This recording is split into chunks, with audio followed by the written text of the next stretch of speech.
హైకోర్టుకు జోగి రమేష్ హైకోర్టుకు వెళ్లి ముందస్తు బెయిల్ పిటిషన్ తెచ్చుకున్నారు.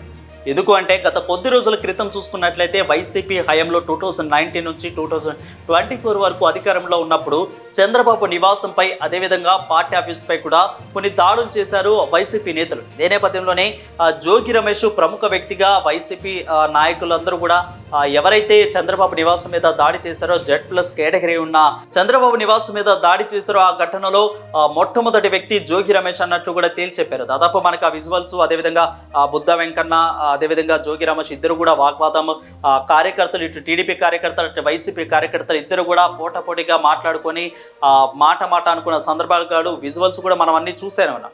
సో ఇదే నేపథ్యంలోనే ఇక టీడీపీ వచ్చిన తర్వాత పాత కూటమి అధికారంలోకి వచ్చిన తర్వాత పాత కేసులన్నింటినీ కూడా ఎవరైతే టీడీపీ నాయకుల మీద కార్యకర్తల మీద అదేవిధంగా నివాసాల మీద కూడా దాడి చేస్తారో అన్ని కేసులు కూడా ఒకసారి రెన్యువల్ చేసి మొత్తాన్ని కూడా మళ్ళీ చూస్తూ ఉన్నాం. సో ఈ నేపథ్యంలోనే ఇప్పుడు జోగి రమేష్ మీద కూడా కేసును పెట్టేందుకు కూడా కేసును కూడా రీకాల్ చేసేందుకు కూడా టీడీపీ కూటమి సన్నద్ధమవుతుంది. సో ఇదే నేపథ్యంలోనే జోగి రమేష్ హైకోర్టును ఆశ్రయిస్తున్నారు ముందస్తుగానే బెయిల్ కోసం.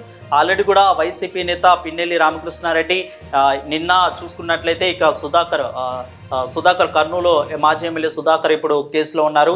సో తన ఫోక్స్ చట్టం మీద ఉన్నారు. ఇక పిన్నెల్లి ఏమో ఆల్రెడీ కూడా ఈవీఎంల ధ్వంసం మిషన్ కేసులో పిన్నెల్లి ఉన్నారు. సో ఇప్పుడు జోగి రమేష్ మూడో వ్యక్తిగా వైసీపీ నేతగా ఇప్పుడు వైసీపీ నేతలపై కేసులో మూడో వ్యక్తిగా కూడా జోగి రమేష్ ఉండబోతున్నట్లు కూడా తెలుస్తోంది. ఇక జోగి రమేష్ హైకోర్టును ఆశ్రయిస్తున్నారు ముందస్తు బెయిల్ కోసం కూడా తెలుస్తోంది. ఈ కేసులో జూలై 8వ తారీఖున అంటే ఎల్లుండి విచారణ చేపట్టే అవకాశాలు ఉన్న నేపథ్యంలోనే ముందస్తుగా బెయిల్ కోసం వెళ్ళి ఆ పిటిషన్ తెచ్చుకున్నట్లు కూడా తెలుస్తోంది. సో పిటిషన్ వస్తుందా రాదా అనేది కూడా ఒక ఆసక్తికరంగా మారింది. ఇక ఎప్పుడైతే పార్టీ అధికారం చేపట్టిన తర్వాత వేరే పార్టీ అధికారంలోకి వచ్చిన తర్వాత బెయిల్ పిటిషన్ కూడా కొంతమేర ఆలస్యం అవుతుంది, కష్టమే అని కూడా చెప్పవచ్చు. సో ప్రతిసారి పార్టీ అధికారాలు మారుతూ ఉంటే కూడా ఈ పిటిషన్లు అనేది కూడా వేస్తూ ఉంటారు.